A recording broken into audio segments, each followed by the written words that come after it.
Good morning, First Methodist family. I'm Kara Harris. I'm the Director of Events, and today we're continuing our Advent devotionals on our favorite Christmas songs. Would you like to take a guess at which song I'm going to be talking about today? These letters here in the narthex of the sanctuary might give you a clue.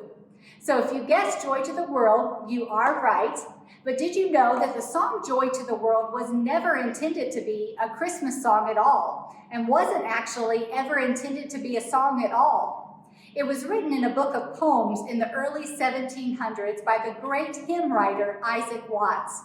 This poem was based on Psalm 98, and in it Watts was talking about Christ's return, his second coming. Little did Mr. Watts know that the poem would later be set to music and released at Christmas time, quickly gaining its holiday association and becoming one of the most famous Christmas carols of all time.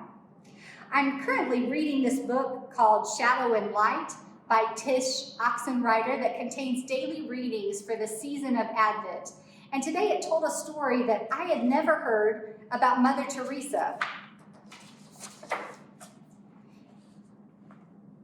In it, it describes one Christmas Eve where there was a knock on the convent door in Calcutta during their simple and festive meal.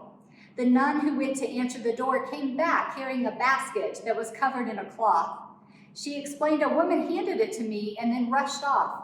She was probably a benefactor who wanted to donate some food to us for Christmas. The nun handed the basket to Mother Teresa. Teresa removed the cloth and her eyes sparkled as she lifted a sleeping baby boy. "Jesus has arrived," she said with a smile. The baby was only a few days old, and his mother had probably entrusted him into the nun's care because she felt unable to raise him on her own. The baby boy woke and began to cry. Mother Teresa, with tears in her own eyes, said, "Now we can say that our Christmas is complete. Baby Jesus has come to us." This book encourages its readers today to look for ways, both large and small, that this week God may be coming to your doorstep, arriving in the most unexpected forms. I want to tell you briefly about a very unexpected way that God has brought immeasurable joy to my family. Like the child in the story that I read to you about Mother Teresa, my 16-year-old nephew, Nate, had a very rough beginning. I wish that I could have my brother-in-law and sister-in-law here to tell you the incredible story about how Nate became connected with their family and how 3.5 years ago he made the huge transition from a home that cared for orphans in China to being adopted as their son and coming to live in the United States. Nate has had many challenges in his life, both in circumstances and in physical obstacles, including blindness.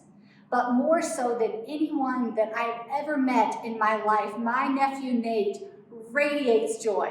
I think that he was put here on this earth to be God's ambassador of joy to everyone that he meets.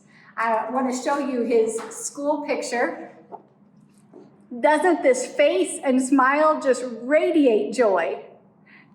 2020 has been described in many negative, often fitting terms, but the reality is that God is with us. He always has been. And Psalm 16:11 reminds us, "You make known to me the path of life, and in your presence there is fullness of joy."